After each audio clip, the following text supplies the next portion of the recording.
One of the amazing things about the nighttime is that the nighttime is very special whether you're a believer or not. One of the things that psychologists often discuss is that nights are usually considered a spiritual time. So they talk about how usually people are more willing to share and they're usually more in touch with their feelings and their emotions at night. And this is why you see when people go out on dates and stuff like that, when do they usually go out? During the day or at night? So people are more likely to be in touch with their spiritual side and their feelings and their emotions. And what Islam does is that it takes advantage of this time. So while other people are busy doing other things, a believer takes that spiritual time and they take that emotional time and they devote it to their Lord. And one of the things that the scholars often talk about is that the night is a testimony of a person's love. So whatever a person loves, you'll see that they'll usually devote their night to that. So if a person's only concern in life is to have fun and party and maximize pleasure, they'll spend their night trying to do that. If a person's concern is their afterlife and their love for Allah, then they'll spend their night in concern about their akhirah. And they'll spend their night devoted to Allah Azza wa Jal. As Allah Azza wa said, وَالَّذِينَ آمَنُوا أَشَدُّ حُبًّا لِلَّهِ. That those who believe, they're stronger in their love for Allah Azza wa Jal. It's no secret, it's no surprise that our ummah today, our nation today, is not doing too well. And I hate to be negative, I hate to be negative about issues, but this is just a reality. And the point isn't for us to become depressed and say we're a goner and there's nothing we can do. The point is, how do we bring ourselves out of this situation, and how do we become like the companions radiallahu ta'ala anhum?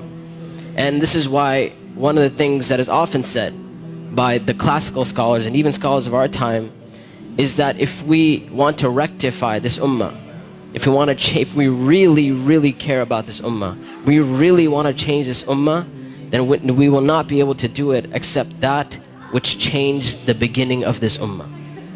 Meaning, if we really care, we really want the ummah to progress. Now we're Muslims living in the West and we care about Muslims in America, and we really want Muslims to be in a better state, then we have to look at the sunnah of the Prophet ﷺ and how the companions did it.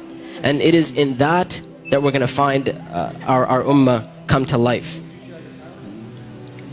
And the thing about the companions, like I mentioned, is that what they had and what is missing from our time is that attribute of going above and beyond the bare minimum.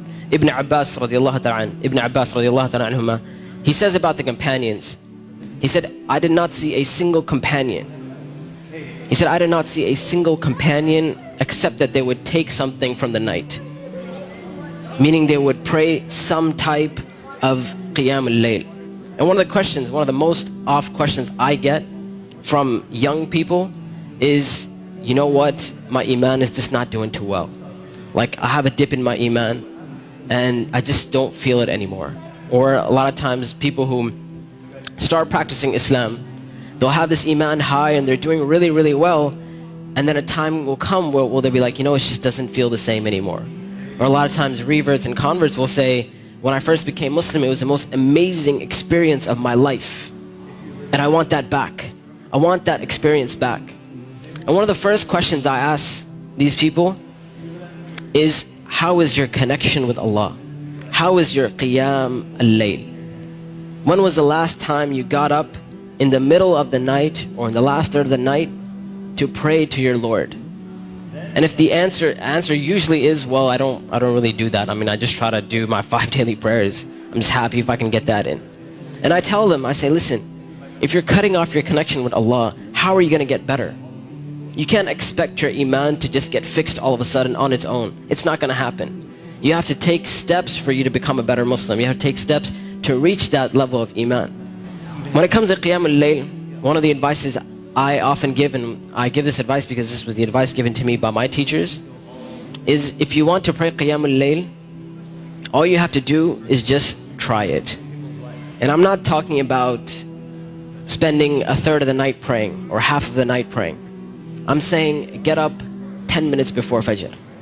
Just 10 minutes before Fajr. And we know the Prophet ﷺ told us that it is the last third of the night where Allah Azza wa Jal comes down to the lowest parts of the heaven and He asks, He says, which one of my servants is seeking my forgiveness that I may forgive them? And which one of my servants is seeking my mercy that I may be merciful for them? Which one of my servants is asking of me that I may give to them? And that third of the night is still there in the last 10 minutes before Fajr. So all I'm saying is wake up 10 minutes before Fajr. Not an hour, not 2 hours before Fajr, 10 minutes before Fajr. And try and pray Qiyamul Layl. And experience this amazing spiritual nature that Allah Azza wa Jal has given us. This blessing that Allah Azza wa Jal has given us. And when you get up in the night, number one, you'll see your heart transform. You'll feel your heart unlike you've ever felt it before. And I know a lot of us, and this is a problem which is very, very common, where we look at Islam and all we see is a bunch of things we have to do. And we're missing that spiritual side of Islam. We're missing that connection with Allah and our Creator. And I tell you that if you're seeking that connection, then get up and pray Qiyamul Layl. You will see your heart transform. You will see this tranquility and peace that Islam is supposed to be. You know, people talk about Islam means peace and all that kind of stuff. If you really want to experience that, get up in that last third of the night. Get up for 10 minutes and you will see that peace and tranquility descend upon you.